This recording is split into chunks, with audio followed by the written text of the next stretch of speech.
Chapter 581. The Demon King of Incarceration 2. Bonus image. Eugene knew. Vermouth had sat in the center of destruction, right where Ogoroth had left the mark.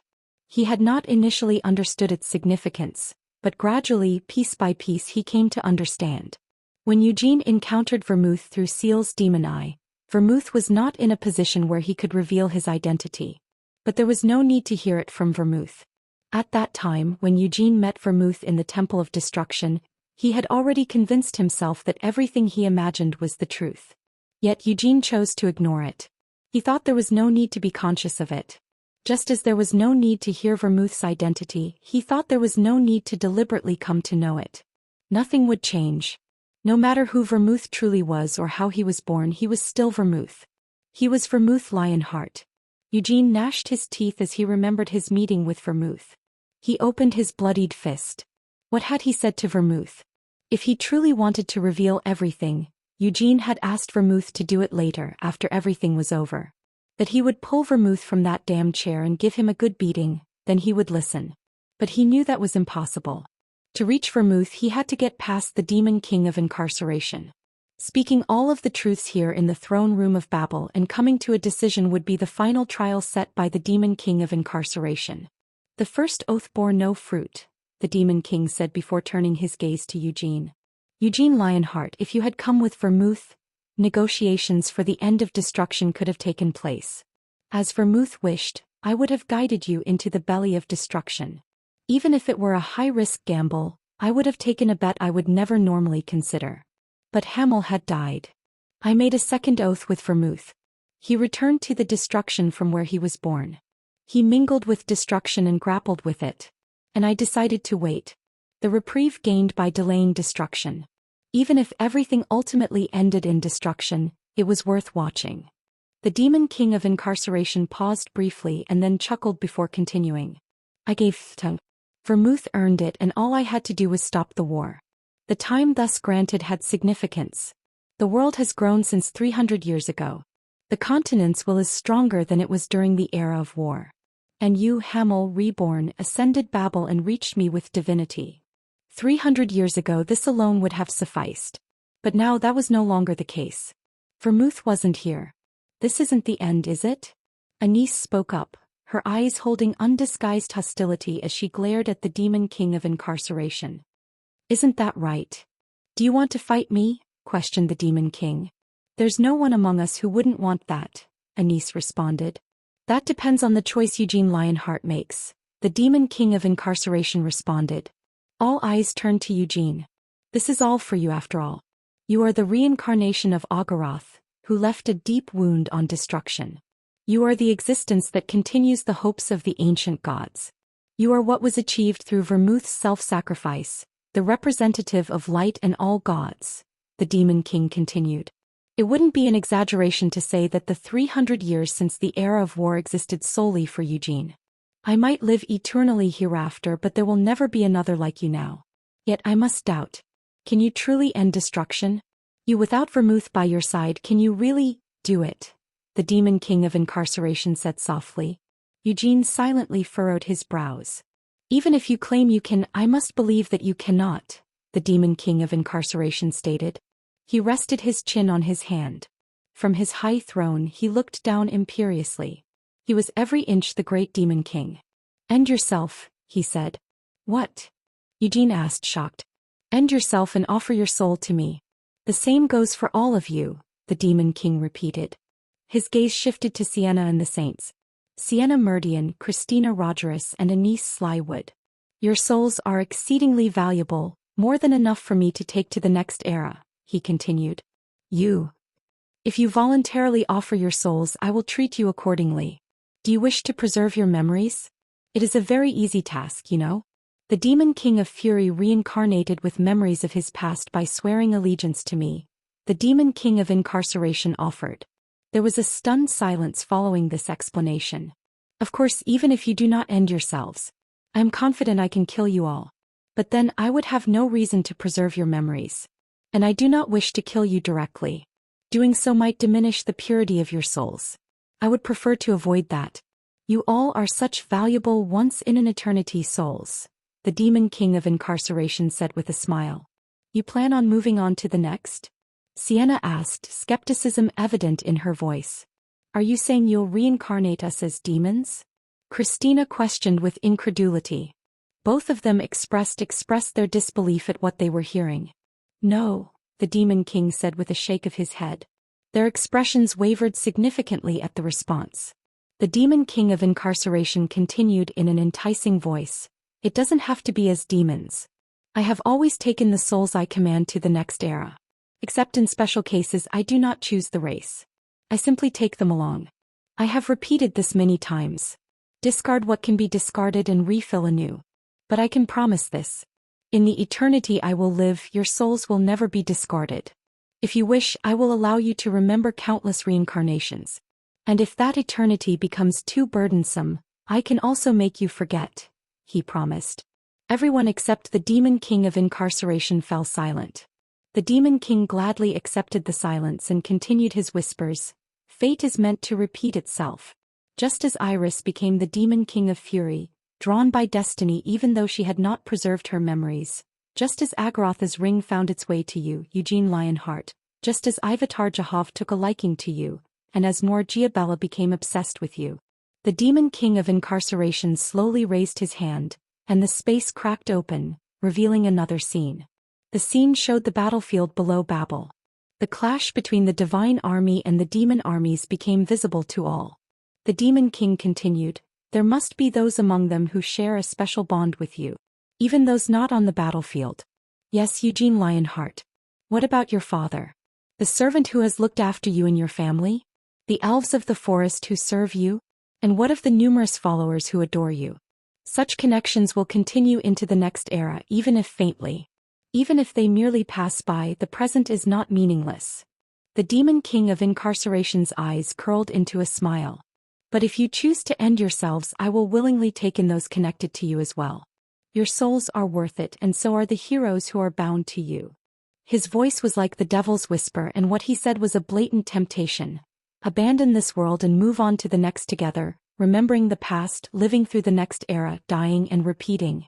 Eternity, Eugene finally spoke up. Even in the next era and the one after, are you saying you will not end destruction? That is impossible, the demon king of incarceration replied. You must have realized it from your discussions with Vermouth. I cannot kill the demon king of destruction, nor can he kill me. Thus I am bound to live eternally. I see, Eugene replied after a brief pause. I cannot let hope like you be bound to the demon king of incarceration. The spectre had said in Horia. If I die by your hands, I can never kill the demon king of destruction, Eugene pointed out. The spectre told him to leave behind any regrets. If I die, I can never save Vermouth, Eugene said, clearly making his stand.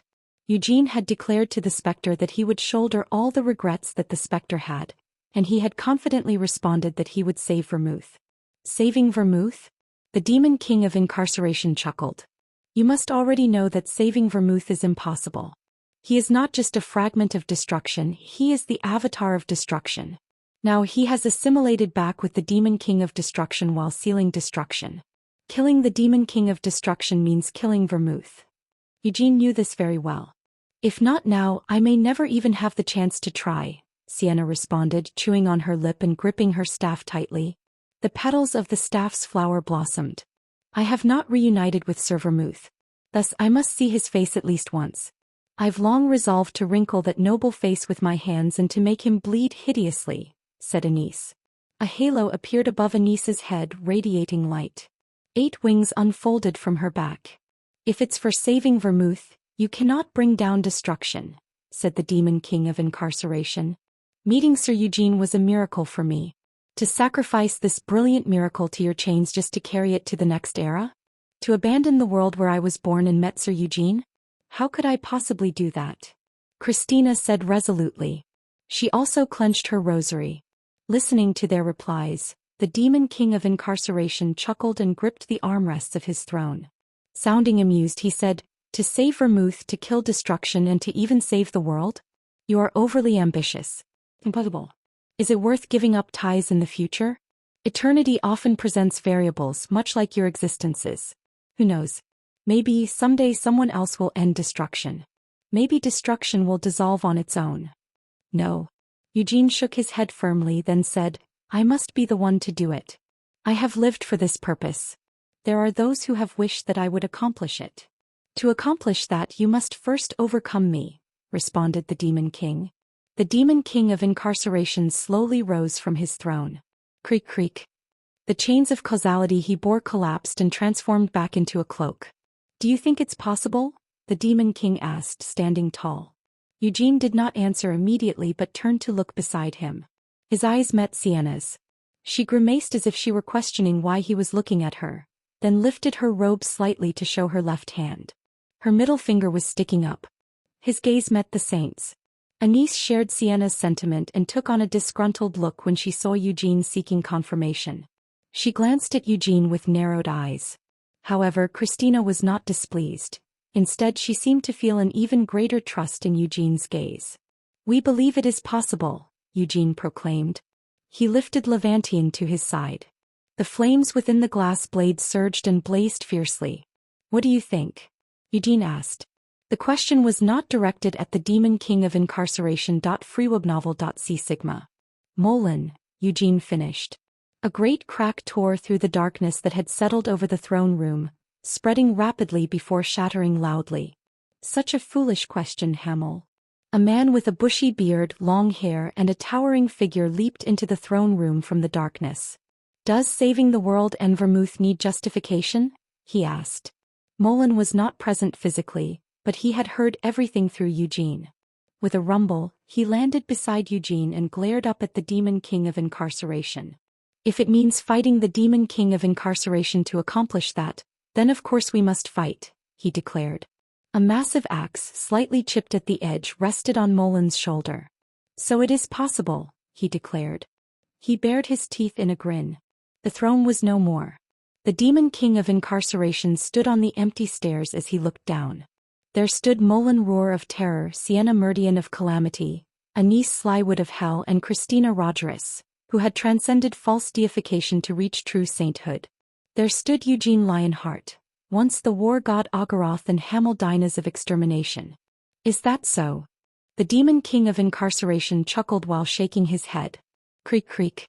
The chains began to stir. The darkness enveloping the throne room trembled. All chains embedded in the space began to connect to the Demon King of Incarceration.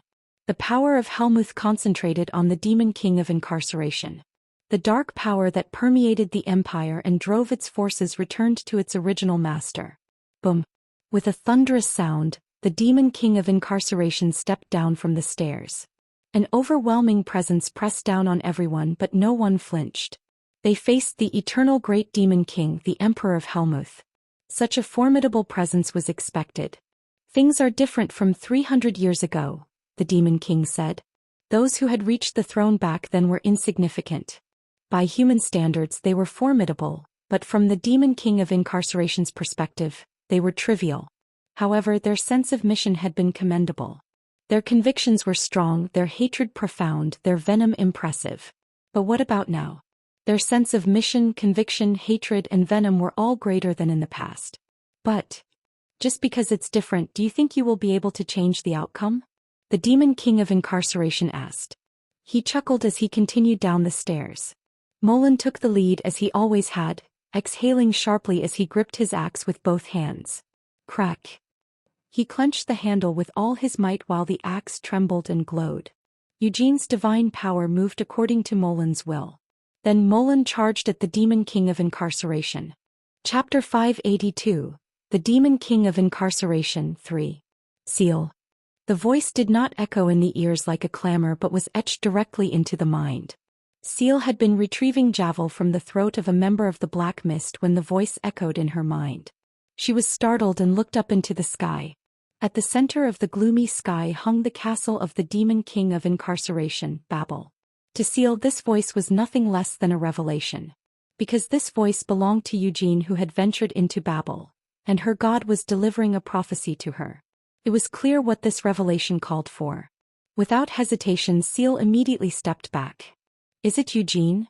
Cyan asked while quickly approaching her. Seal nodded and closed her eyes. Cyan wiped the blood smears from his cheek with the back of his hand while standing guard near Seal. It wasn't just Cyan who had made a move. Others moved similarly. Gilead and the Knights of the White Lion formed a protective circle around Seal. Crackle. A black current flowed around her left eye. After taking a few deep breaths, Seal opened her eyes again. Whoosh. A dark sphere appeared in the sky where her gaze lay. A rough and large hand emerged from inside the sphere before stirring the air several times. Soon, arms as thick as tree trunks and shoulders as solid as rocks followed, and then a man with a bushy, unkempt beard and wild hair appeared. It was the brave Molan arriving straight from the mountains of Lahanjar. His face showed no hint of surprise or tension as he surveyed the surroundings.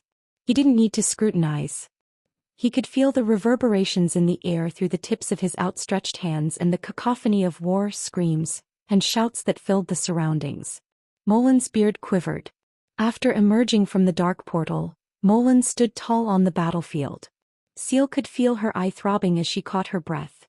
There was never a chance she would fail since she had tested it several times. Nevertheless, she felt relief at the fact that she had summoned Molan precisely at the moment of revelation. She could feel her body being replenished with mana as she approached Molan. Mo. She tried to call his name but couldn't. The moment she entered Molan's presence, the air changed. Seal felt her breath catch and she stumbled back without realizing it. His hair and beard were fluttering and it was hard to discern Molan's face. But Seal could sense that his expression wasn't as hearty as it had been in the past. Is that so? A deep voice was heard from within the trembling beard. This was a real battlefield, a place where life clashed with life. Molan looked up at the center of the murky sky. The demon castle Babel, which he had failed to conquer 300 years ago, loomed before him. The moment Babel came into his sight, Molan's body shuddered. His upper body shook violently as he leaned backward. Ayawa! His thunderous roar shook the battlefield. Taken aback by his outburst, Seal and Cyan fell to the ground. Then the entire battlefield came to a pause. Both the divine army and the demonic army turned to look at Molan. I am, he started. Thump. He stomped the ground once with his massive foot. The tremor transformed into an earthquake and shook the battlefield. Molan looked around the battlefield again. He could see descendants of the Buyur tribe fighting against the giants, heroes of the current generation from the Night March spread out in the field, and many others standing tall against the demonic forces. Molan roar, he declared.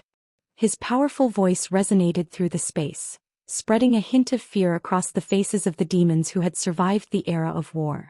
They remembered Molan not just as someone who represented the brave but as the terror incarnate. They remembered how that name had instilled fear into the hearts of the demons in the past. What are we supposed to do? Voices spread within the demon army. The ambitious young demons were aiming for total dominance in this era, and they did not tremble with fear. To them, Molan Roar was nothing more than a hermit who had hidden away for centuries. Unlike Sienna or Eugene, he had not shown his prowess recently. Although his voice was loud, the demons didn't think he was anything special. However, even if regarded as a relic of a bygone era, Molan Roar's head held high value. Molan could feel the murderous aura of the demons before they charged at him. In response, Molan grasped his axe. Crunch, crunch. The space around his hand distorted. He struck with his axe, and with a swoosh the axe vanished into thin air. But the murderous intent remained. The heads of the hundreds of demons who had harbored an intent to kill Molan simultaneously flew into the air.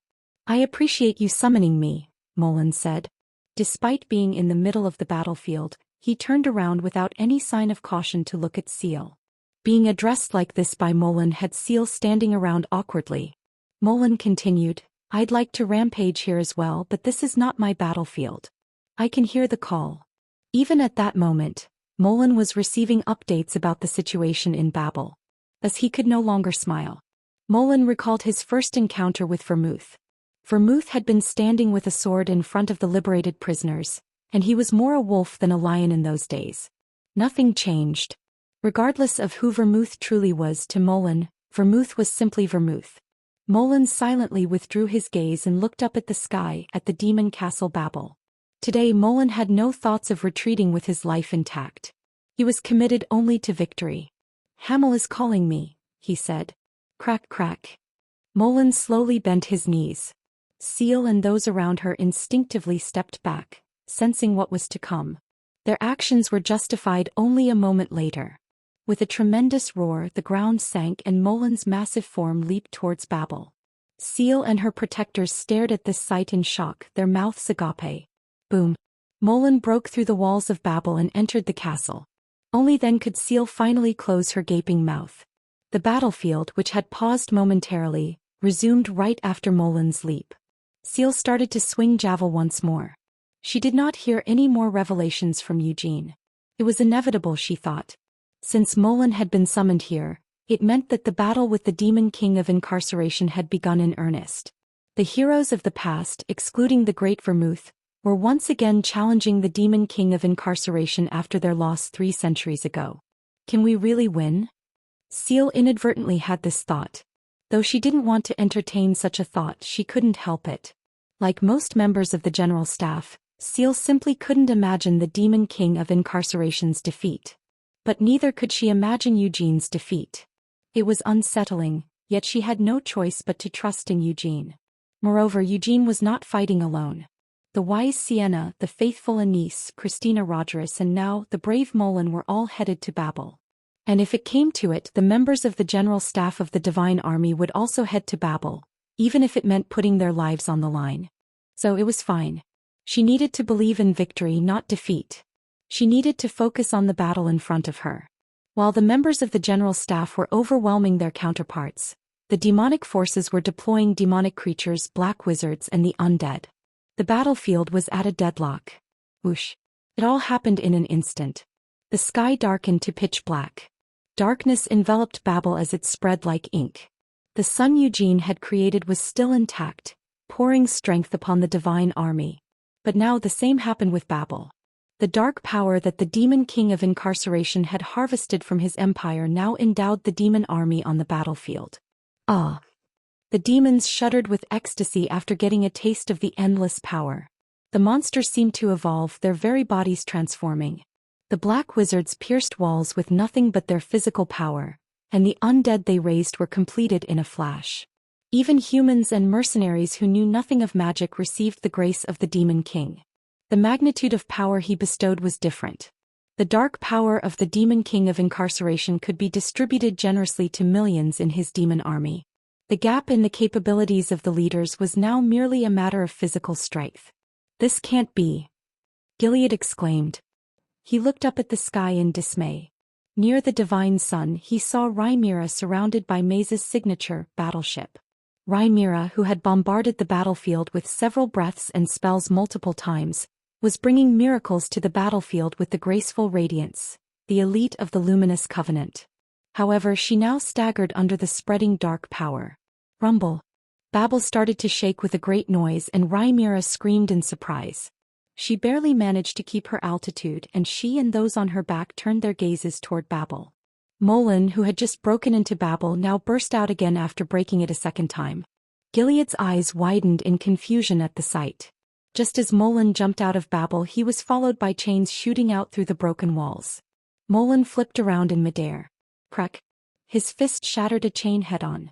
Although he had no foothold in the sky, Molin did not retreat. Instead, he grabbed the rebounding chain and pulled himself back into Babel. "You fool!" Eugene yelled in exasperation from within Babel. He had not expected Molin to fall in a single blow after such a brazen charge. "Why did you rush in so recklessly?" Sienna scolded him as she spread her robe wide. She was preparing the demon eye of fantasy inside her robe. "I am no fool," said Molin. He gripped the chain firmly in his hand. The blow he had received was strong enough to send him flying through the wall, but he was otherwise unscathed. Crunch! Thick veins bulged on Molin's hand and arm and his muscles twitched. Molin glared at the Demon King of Incarceration who stood midway up the stairs. "Do you wish to drag me down?" the Demon King of Incarceration asked. Although Molin was strong enough to physically crumple space itself, he found that he couldn't make the Demon King of Incarceration budge even a single step. Creak creak. The chain was pulled taut. Molin's eyebrows twitched. Creak. Molin's feet began to slide towards the Demon King of Incarceration. His face showed disbelief as he held on tightly to the chain. Crack. Sparks started to fly from his fist. Boom. Molin's feet were embedded into the ground. His body, which had leaned forward, now snapped back and his outstretched arm bent. The chain that had been pulling him was suddenly yanked towards him. At the same moment, the Demon King of Incarceration was flung up from the stairs. He spread his cape of chains like wings, falling towards the center of the court. Molin took aim with his axe as his enemy descended. Then he swung his axe and it made contact, or so it seemed to the eye. But Molin felt nothing. There was no sound either. His axe had merely stopped in front of the chains that enshrouded the Demon King of Incarceration. From amidst the chains, the Demon King of Incarceration raised a finger. He directed his long index finger towards Molin, and it flickered with a black light. From this tiny flicker, chains sprung forth. Molin was struck by the chains and flung backward. His innards were shaken by the dizzying impact, yet he gritted his teeth and resisted. He attempted to stop himself from flying backward while raising his axe high. But the Demon King of Incarceration had not finished his attacks. The chains rushed towards him like spears, and Molin drove down his axe in response. "Stop acting like a fool," Eugene murmured while crouching low. Whoosh. The divine fire born in the region of his heart enveloped his entire body. In the court filled with dark power, Eugene's flames flickered brightly. The light resonated with the saints who spread their arms wide. But a radiant light was born in the midst of a room filled with dark power. Anise recited a prayer and Christina gathered her spread arms to raise the prayer. The light that emerged formed countless rings and pushed away the dark power. "The light," Anise murmured in awe. 300 years ago she could only summon a faint light in this court. But now she could summon the light effortlessly. It was only natural since she had Eugene by her side. He was the embodiment of the divine. The Demon King of Incarceration spoke as he quietly landed on the floor. "It's bright." He raised his finger towards the saints. Eugene immediately kicked off the ground and blocked his path. But stepping in his path didn't do anything. Dark power still permeated the space around them and it spread like ink over the saints. Just before the curtain of black washed over them, the flames of prominence wrapped around them like a shield. Ha! The saints became light and resonated with Eugene. The Demon King of Incarceration admired the wings that unfolded with the bright light. He had never witnessed how Eugene fought. He had not been able to observe the battle in Giabella City due to Noir's interference, and the gatekeeper Balzac had died at Siena's hand. Moreover, even if Eugene had been the one to kill Balzac, he wouldn't have needed to display his true power. "It seems you've improved since your duel with Gavid Lindman," the Demon King of Incarceration commented. The distance between the two of them was closed in an instant. The Demon King of Incarceration had assumed Eugene would wield Levantian, but even as the gap closed, Eugene's hands remained empty. But soon, a smile crept up on the face of the Demon King. He had realized that Levantian, now a catalyst connected to the light, was not taking the form of a sword but resided in Eugene's heart. "Excellent," he complimented. As if responding to the dry appraisal, Eugene raised his hand. The flames wrapped around his hand became a sword. Though he didn't expect the first strike to connect, Eugene nevertheless swung the sword in his hand as intended. Crackle. To his surprise, the flame dispersed in front of his eyes. It was the Demon King of Incarceration's fist that shattered the divine fire. The Demon King of Incarceration's foot slid forward, and Eugene momentarily lost sight of him. But his instinct prompted a response. Eugene allowed his intuition to guide his hand as he swung. The scattered embers became countless blades tearing through space. But the Demon King of Incarceration neither retreated nor created a barrier for defense. He slowly extended his hand and gently brushed past Eugene's blades. That alone altered the trajectory of the blades. Despite the divine power and the dark power coming into contact with each other, there was no reaction. The Demon King of Incarceration's technique was so fluid that it felt as though they had touched yet hadn't. The twisted trajectory of the blades opened an empty space between Eugene and the Demon King of Incarceration. "Unexpected, is it?" the Demon King of Incarceration asked. Instead of responding verbally, Eugene responded by throwing a punch. At the same time, Molin attacked the Demon King of Incarceration from behind. It appeared as though the Demon King of Incarceration reacted too late, but his hand met Eugene's fist head-on. At first it seemed as if he planned on blocking Eugene's blows from the front, but instead his hand enveloped Eugene's fist and coiled up his forearm like a snake. Molin's axe came from behind, but the Demon King didn't use his chains. Rather, he caught the axe with his other hand. Eugene had thought the Demon King of Incarceration's tactics would resemble those of a wizard. He had been certain that the Demon King would avoid close combat. Or perhaps he would employ a strategy based on overwhelming firepower like most demons and demon kings. Sienna, Anise, and Molin, who had fought the Demon King of Incarceration 300 years ago, had said as much. But it was different from Eugene's expectation. As the Demon King of Incarceration himself had said, this was utterly unexpected. The Demon King of Incarceration was engaging in weaponless close-quarters combat. He wasn't fighting with an overwhelming force based on infinite dark power but instead utilizing a martial technique that either made use of the opponent's strength or nullified it entirely. It has been a long time since I moved like this, the Demon King revealed. Molin's knees buckled as the Demon King of Incarceration returned his strike.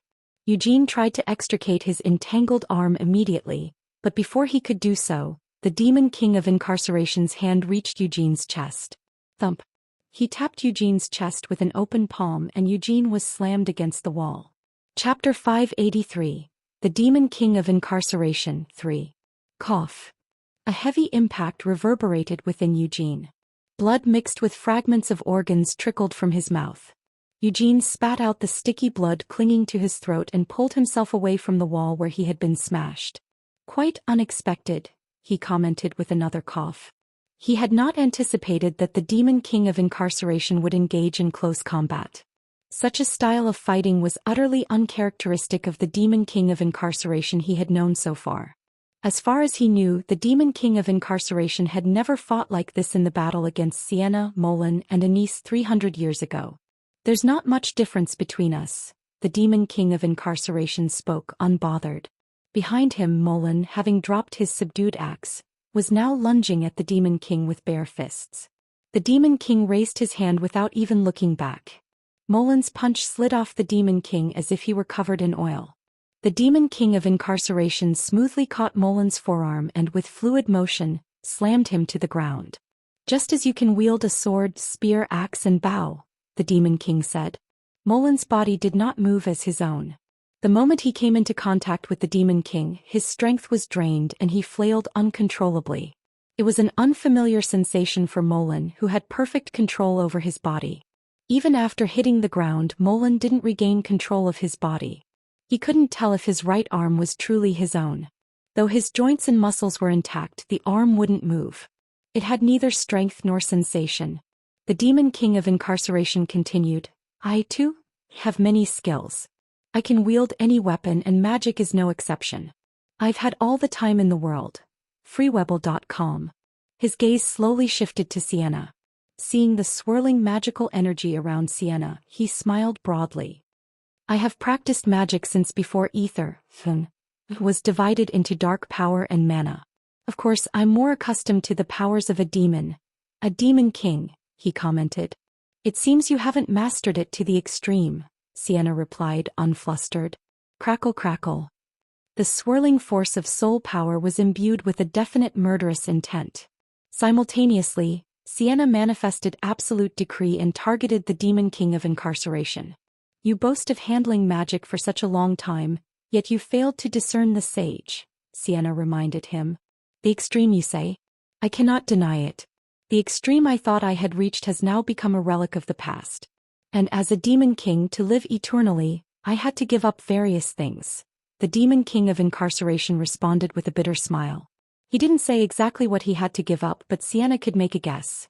It was because she felt the soul power and mana getting strongly repelled against the Demon King. This being, true to the name of a Demon King, ruled only dark power. Mana and soul power were beyond his control. While it might have been different in the distant past, now the Demon King could not handle mana. But this I did not give up, the Demon King said. His hand slowly clenched into a fist. Creak creak. As more power flowed into his fist, the chains connected to the Demon King of Incarceration emitted a scream-like shrill sound, as if his power, his physicality, was bound by the chains. This is something I've possessed since my very existence began. It has granted me glory and despair, the Demon King revealed.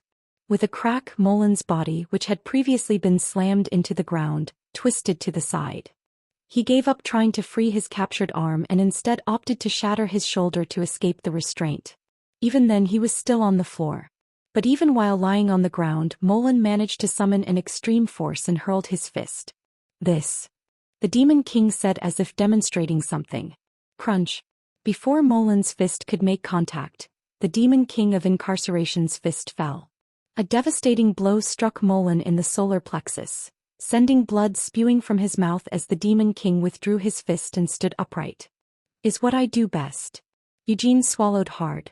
The atmosphere around the Demon King of Incarceration had changed drastically. The Demon King, usually draped in boredom and ennui, now felt like a completely different entity.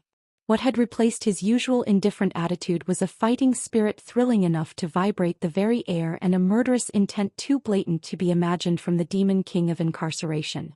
He took a step forward and flung Molin's arm aside. "Hey Molin," Eugene called out to the sprawled-out figure on the ground. "Are you alive?" There was no response from Molin. However, Eugene could sense that he was barely clinging to life. That was enough. Molin had also been on the brink of death several times 300 years ago. That was why he was considered a fool. He would recklessly charge in, get beaten down, collapse, and then stand back up, attacking as if he had never fallen in the first place. The Demon King of Incarceration took another step closer. The pressure doubled and engulfed Eugene. But Eugene did not retreat. The stronger the crushing pressure, the brighter the flames engulfing him blazed. Boom. Eugene stomped on the ground. The distance between them closed instantly, and Eugene swung his sword aimed to slice the Demon King of Incarceration in half. Simultaneously, the Demon King of Incarceration's left hand moved. He opened his palm and intercepted the blade as it came towards him horizontally. Crack. He caught the sword in his hand and broke it. But it didn't matter. Eugene already conjured a short spear in his right hand. He thrust forward. The Demon King of Incarceration's right hand followed the spear, moving sideways, aligning with his feet and waist. The spear barely missed his waist and he caught it in his right hand. "The power of cruelty," the Demon King of Incarceration whispered. The spears were about to appear from below, behind, above, and on both sides, but they were chained and stopped in place before they could even materialize. "Amusing to think of using it against me. Who do you think gave Luentos to the Demon King of Cruelty?" the Demon King asked. Snap. Both the chained spears and the one in Eugene's hand snapped. But Eugene did not linger and leaped into the air. But the Demon King of Incarceration was not about to let him go. Creak creak. The Demon King clenched his fist, pulled back his shoulder and twisted his waist. All these movements were followed by the screams of the chains. The chains screamed their loudest when the Demon King of Incarceration punched. The cloak of chains draped over the Demon King's back flared dramatically. His punch was accompanied by blasts of dark power. Eugene responded immediately to this ominous power. Prominence constructed a sanctuary and the saints, merged with the light, simultaneously recited their prayers. Eugene himself created a massive hammer to smash down on the fist. However, the Demon King of Incarceration's fist thoroughly shattered every obstruction blocking his way. The power of the Annihilation Hammer was destroyed alongside the hammer itself. The barriers of the sanctuary were crushed, and even the prayers of the saints were deafened by the screams of the chains. At that moment, Siena's magic activated.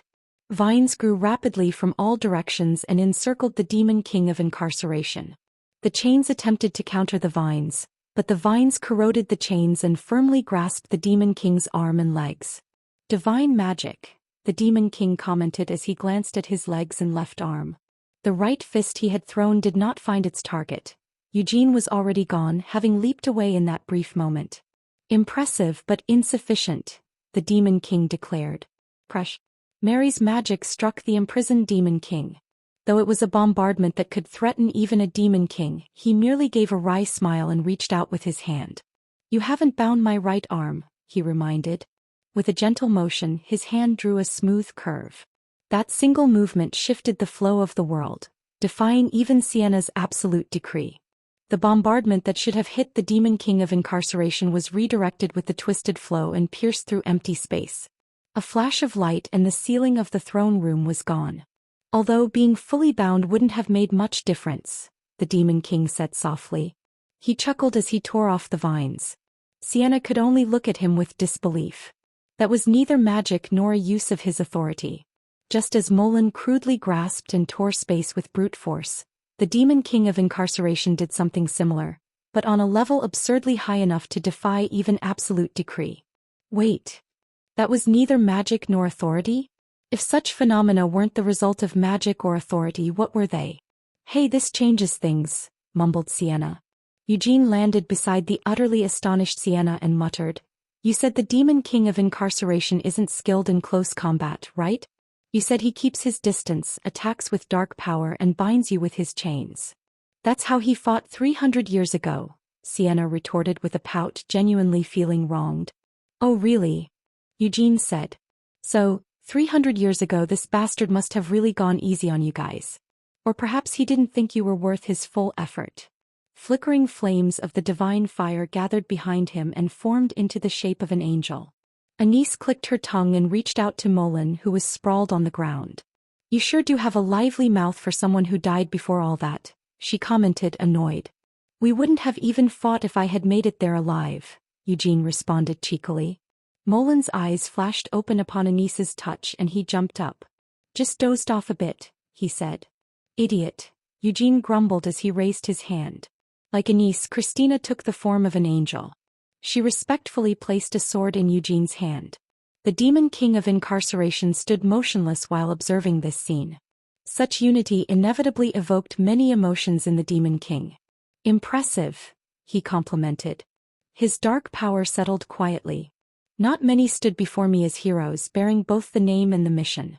You, as you are now, are among the most outstanding heroes I have seen in my lifetime, he said.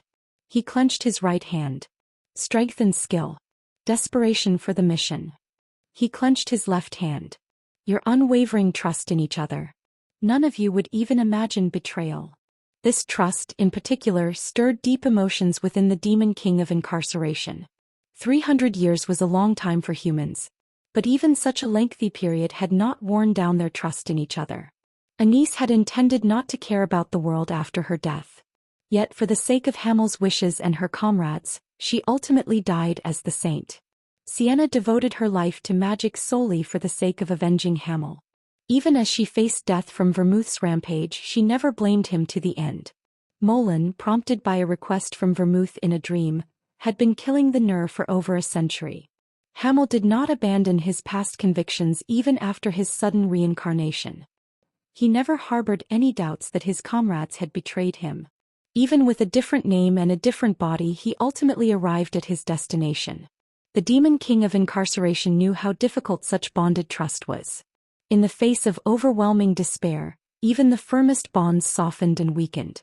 Trust dispersed into betrayal in the face of despair, and convictions flipped as easily as the palm of a hand in the face of fear. The Demon King of Incarceration knew this better than anyone, having often been in despair and fear himself. Once he too stood before despair and fear, not bending but confronting it, calling out for trust and conviction. He had felt the knife of betrayal from loosened bonds. He had seen the betrayal of a trusted comrade and watched as that comrade became an embodiment of uncontrollable despair and fear. Thus, a massive presence pressured the hall. The Demon King of Incarceration lifted his foot as if for them all to see. I shall be your ordeal, the great Demon King. Molan charged forward. Eugene ran alongside him. Although it was their first combined attack in 300 years, neither felt it was awkward, for 300 years was not enough to fade their memories. Molan took the left side of the Demon King of Incarceration, Eugene the right. Molan wielded an axe and Eugene a sword. But it wasn't merely a replication of past experiences. Eugene's divine power flowed into Molan. Thus their thoughts connected. Molan's bright eyes and Eugene's intuition became one. They launched their best attack, yet the Demon King of Incarceration neither retreated nor hesitated. He continued advancing and raised both his arms. Crush. Axe and sword were blocked by fists. Nothing broke. The Demon King of Incarceration's fists left countless afterimages, while the axe and sword also unleashed violent, overwhelming slashes. Christina and Anise began their prayers. They pushed back dark power with their prayers, tended to the wounds of Molen and Eugene and granted them protection. Their role was to allow Eugene and Molen to focus entirely on the fight. This was the role of the saint as it had been from 300 years ago. In the dizzying melee, Sienna concentrated and observed the movements of the Demon King of Incarceration, aiming to stop him at a crucial moment to land a meaningful strike. Simultaneously, she prepared the demon eye of fantasy under her robe. She had sealed it to prevent it from indiscriminately scattering fantasies around, but to properly make use of it she needed to unseal it. Sienna chewed on her lip as she tore at the necklace. A purple gem wrapped around her left hand. It shouldn't run rampant, but, Sienna calculated in her mind. Frankly, she was reluctant to use this power. If possible, she didn't want to use it at all. But she had no regrets. Even after lying to Hamel? A voice echoed in her head. She didn't believe her actions were wrong. Selfish person, the voice chuckled. She didn't want him to be haunted by nightmares for life. It's a cruel thing to me, the voice accused. That's not for me to know, Sienna retorted. Ahaha. A cheerful laugh echoed in Sienna's mind. This is the first time we have heard this name. Chapter 584. The Demon King of Incarceration 4. Whoosh. A mist of purple dark power flickered. Sienna focused even more intensely as she adjusted the demon eye of fantasy. Crackle. She found her concentration wavering slightly, and unwanted visions began to blur into view. Ahaha. An unwelcome voice echoed in her mind as she further adjusted her magic. The dark power that spread like fog met with Sienna's mana and became soul power. The demon eye of fantasy fed on the vast reservoir of soul power and began to open slowly. You are truly a selfish and cruel woman, Sienna Meridian. The voice became more distinct within the echoing laughter. No, it wasn't just the voice. A pale, beautiful hand caressed Sienna's cheek. I wanted to become Hamel's eternal nightmare. I wanted Hamel to fear the nightmare forever and secretly to hope for its return. More than Sienna Meridian, more than Anise Slywood, more than Christina Rogers, I wanted to be etched stronger in his memory. I wanted him to remember me with regret and sorrow. The hand that had caressed her cheek now gently touched the corner of her eyes. Sienna did not respond but bit her lip instead. This was not a rampage of the demon eye of fantasy. She had perfect control of the demon eye of fantasy, including its output and authority. However, this voice was beyond her control. She had no choice but to allow her mind to be eroded by illusion and nightmare if she wanted to control the demon eye of fantasy. You think your actions were not wrong? You don't want Hamel to be plagued by nightmares for life? Aren't you just jealous? You must be jealous that Hamel remembers me and thinks of me more than you, the voice accused. Sienna didn't want to respond to the previous nonsensical talk, but she couldn't tolerate this one. As she bit on her lip harder, blood started to flow from the puncture wound. She snapped back, don't be mistaken. I didn't bind you because of such feelings. Memories. I'm more than confident that I can make Eugene think of me much more than someone like you. Really? In the end you're dead, Morgiabella. But I'm still alive, aren't I? Sienna reminded her. Moore laughed at the response. I didn't take you in because of some petty sense of defeat, Sienna clarified. Getting all worked up like that. It's quite cute. I like it, Sienna Meridian. This is a deal after all, Noir agreed with a laugh. It was a necessity. That was why she had collected Noir's soul in Giabella City. She took the unextinguished soul and locked it deep within the demon eye of fantasy. Although Sienna could control and use the demon eye of fantasy, she could never be as adept as its original master, Noir. As such, she had reaped Noir's soul to use it for today's decisive battle. When I heard you wanted to use me as a tool, I couldn't help but laugh. Use me, Noir Giabella, as a tool? That was a remarkably arrogant thing to say. I acknowledge that you are a great wizard, Sienna Meridian, but you aren't great enough to use me as a tool, Noir said, sounding amused. Noir Giabella giggled and gently touched Sienna's eyeball with her fingertip. Sienna felt a chill run down her back as if her soul were being toyed with. Yet she did not withdraw the demon eye of fantasy nor marry. This was a deal. Gritting her teeth, Sienna said, You don't want Eugene to die, do you? I feel the same. At this very moment, Eugene and Molen were confronting the Demon King of Incarceration. Despite facing attacks from all sides, the Demon King seemed hardly disadvantaged. His arms moved fluidly, blocking or deflecting all incoming strikes, and if he spotted an opening, or even when there seemed to be none, his attacks pierced through Eugene and Molin's defenses all too easily. I wouldn't wish for your help if I could help it, but the Demon King of Incarceration, he's strong. If it's necessary to bring him down, I'll do anything. Even if it means borrowing your cursed hand, Sienna acknowledged readily. Your defeat and death are none of my concern, but I do not wish for Hamel's defeat or death. He killed me after all. He won against me. So he must continue to live, Noor said with a light laugh as she retracted the hand that had been caressing Sienna's eye. However, having my soul bound by you, I really don't like it. That's why I call you selfish and cruel, Sienna Meridian. I won't let you have your way. Sienna didn't back down. Noor said, to deny a dead soul even the respite of reincarnation, to snatch away the freedom of rebirth. Truly, you are cruel. But well, fine. Let's consider even this a sweet amusement. You who do not wish for Hamel's regret and nightmares. Her hand moved towards the demon eye of fantasy. The gem quivered within its nest of soul power. You will have no choice but to release my soul, Noor finished. The demon eye of fantasy opened. Boom. The ensuing shockwave made the Demon King of Incarceration flinch. He couldn't hide his dismay and turned his head. He saw the blooming Mary and the resonating purple gem. The Demon King of Incarceration immediately recognized what it was. The demon eye of fantasy. He immediately tried to retreat, but the sinister light emitted by the demon eye of fantasy allowed no room to escape as it burrowed into the Demon King's psyche. This is, the Demon King thought. His vision blurred. The eternity that the Demon King of Incarceration had lived began to erode.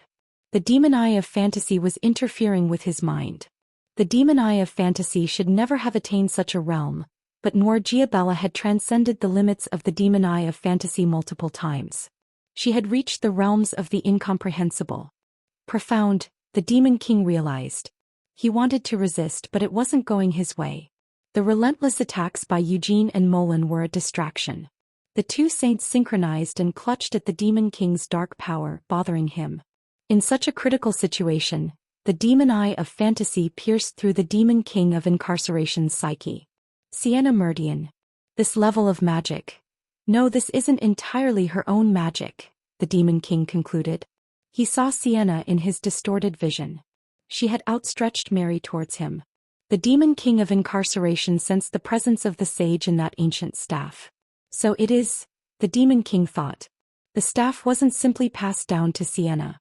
The staff contained the will of the sage Fisher Laviola. The magic of Mary enhanced the demon eye of fantasy and stirred the Demon King's mind more profoundly.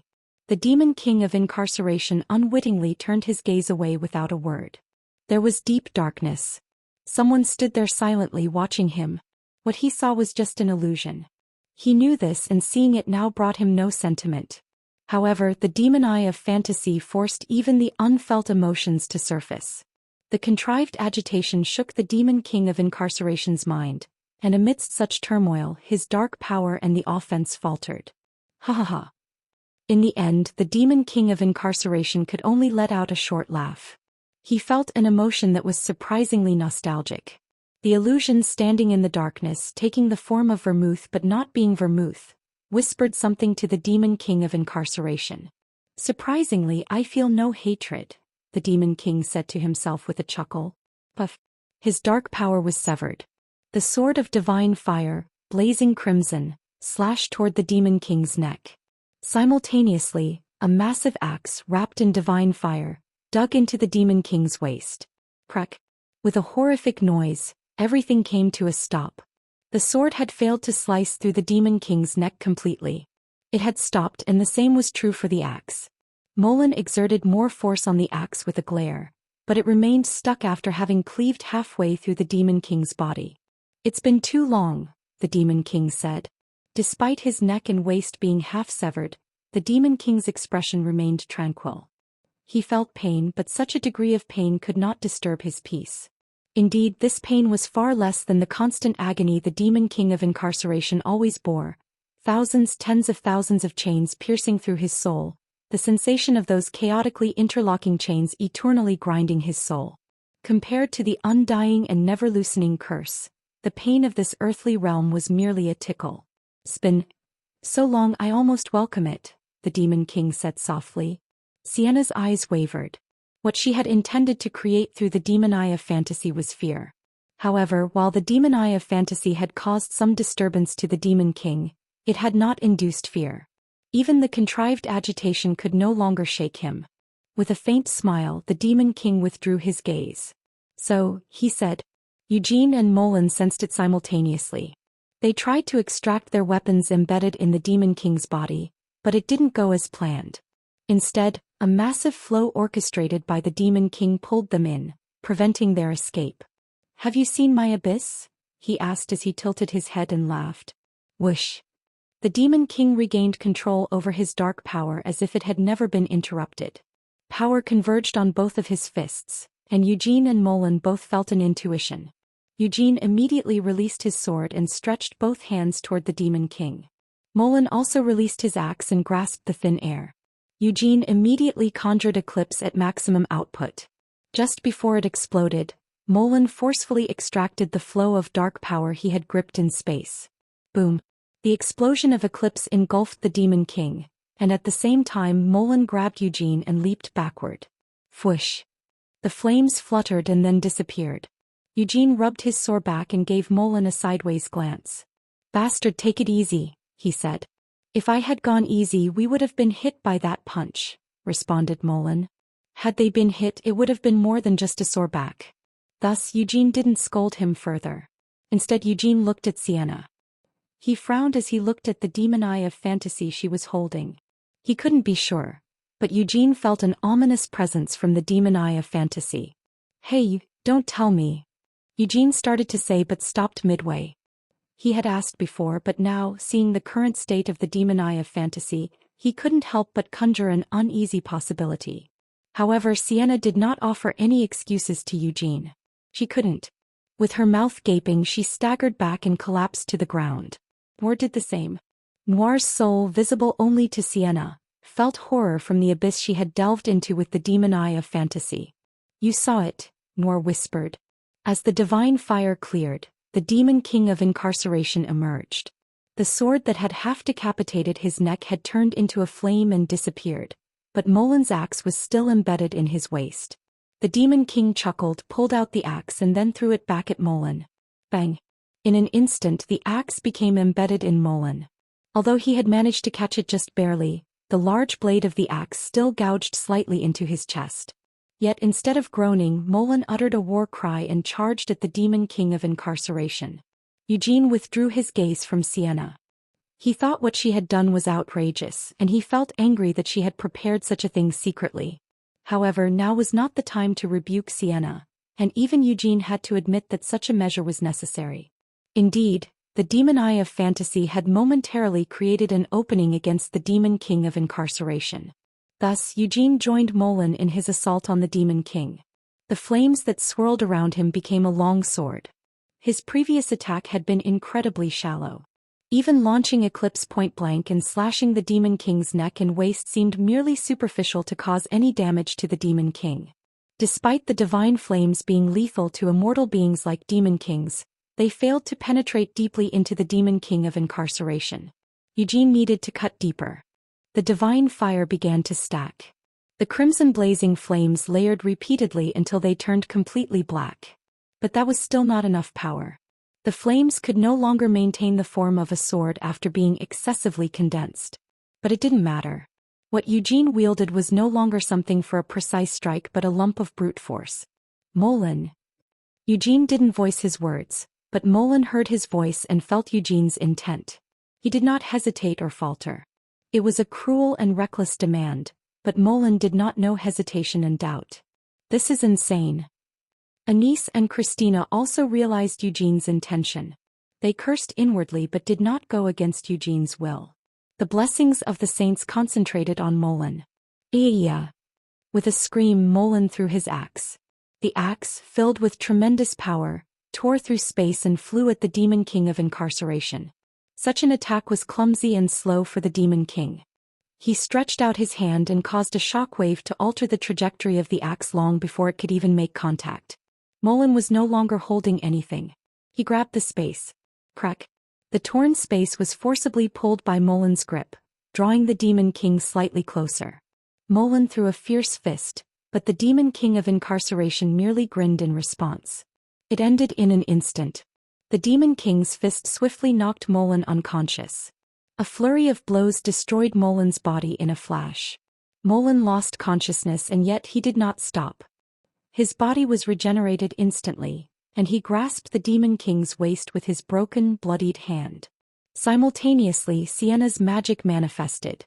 The demon eye of fantasy combined with her magic transformed reality. Magic fetters from all directions momentarily obscured the Demon King of Incarceration's vision. A massive surge of killing intent could be felt from above him. The Demon King of Incarceration's knees buckled. The blackened blade of the divine sword struck down at the Demon King's hand, but the massive power was not something he could deflect with his bare hand. Excellent. The Demon King of Incarceration sincerely expressed his admiration. Crack. The divine sword severed the Demon King's hand, and it slashed at his shoulder. However, it did not cleave through. Like before, the sword dug in a little and then stopped. Glug. Molin, still gripping the Demon King's waist, vomited blood and knelt down. In contrast, the Demon King of Incarceration straightened his knees. Eugene did not let go of the divine sword, which had stopped around the ribs. He glared at the Demon King. "Can't you be killed?" Eugene finally asked. The Demon King of Incarceration smiled wryly and nodded. "It's a curse," he admitted. "Even if he wanted to, he could not die."